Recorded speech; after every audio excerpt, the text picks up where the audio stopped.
Hi guys, Joe here from Lawn Solutions Australia. Today I'm going to talk to you about a couple of different soil additives.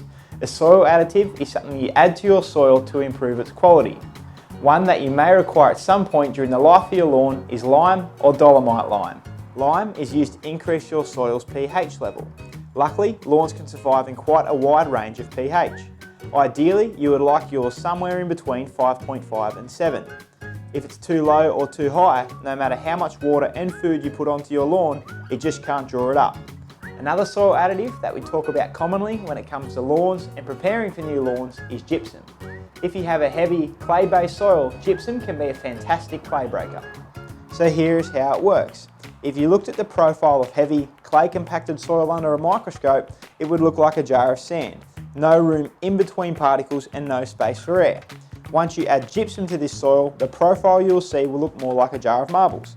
Lots of pockets of air to allow nutrients, oxygen and water in, and gives the roots of the grass the ability to penetrate deeper into the ground.